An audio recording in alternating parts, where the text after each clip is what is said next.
Coba bayangin, kamu adalah seorang bendahara yang dipercaya dengan uang banyak banget orang. Dan uang itu kamu kelola dan kamu investasikan untuk masa depan orang-orang itu. Tapi, tiba-tiba semua uang itu lenyap karena dikorupsi. Kira-kira reaksi publik gimana ya? Yuk kita bahas. Yap, kasus ini nyata terjadi di Indonesia. Jadi, ini adalah sebuah kasus korupsi yang dilakukan oleh mantan salah satu kepala cabang bank ternama di Indonesia. Pelaku sudah melancarkan aksinya sejak bertahun-tahun lalu.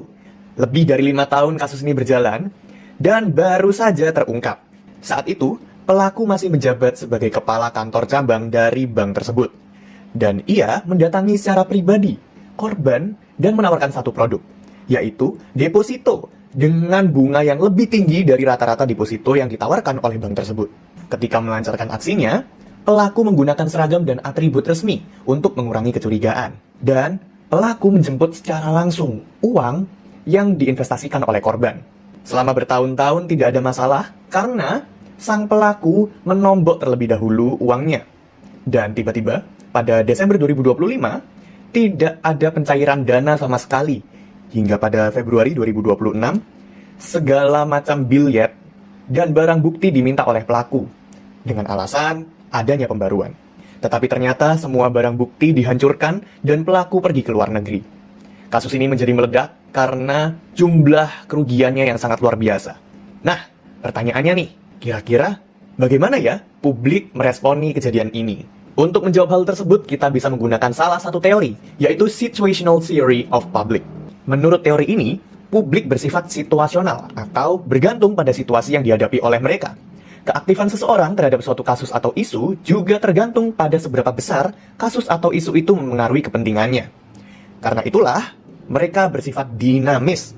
Berdasarkan teori ini, ada 4 macam publik, yaitu ada all issue public atau publik yang aktif pada semua masalah yang terjadi, apathetic public atau publik yang tidak menaruh perhatian pada semua masalah yang terjadi, single issue public atau publik yang aktif pada satu masalah tertentu, dan yang terakhir adalah hot issue public atau publik yang aktif pada masalah-masalah yang sudah diberitakan di media massa.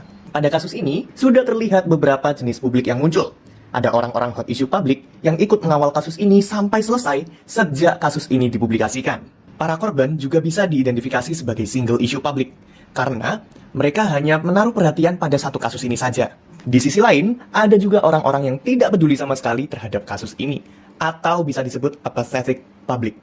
Mereka adalah mungkin orang-orang yang tidak menggunakan bank tersebut dan juga tidak merasakan simpati terhadap korban. Nah, dari 4 jenis tadi, ada 4 perilaku yang terbangun karena persepsi situasional terhadap kasus ini.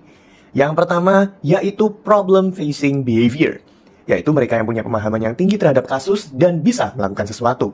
Nah, contohnya nih adalah orang-orang yang memiliki wewenang karena mereka memahami dasar hukum dari kasus ini dan memiliki kuasa untuk menyelesaikannya. Salah satunya adalah direktur utama dari bank yang bersangkutan. Perilaku yang kedua adalah constraint behavior, yaitu mereka yang memiliki pemahaman yang tinggi akan kasus ini tetapi tahu bahwa mereka tidak bisa melakukan apa-apa. Contohnya adalah korban dari kasus ini.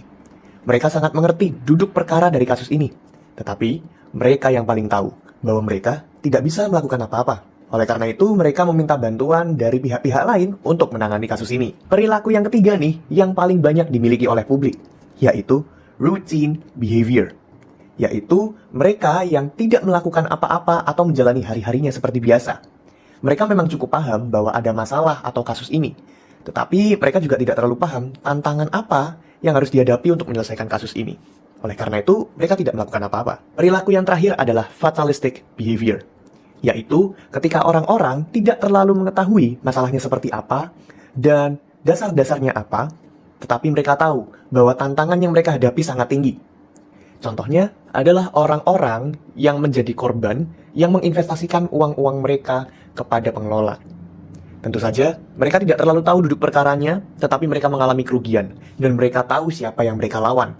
Oleh karena itu, mereka menjadi putus asa. Itulah tadi analisa singkat tentang kasus ini. Jadi gimana?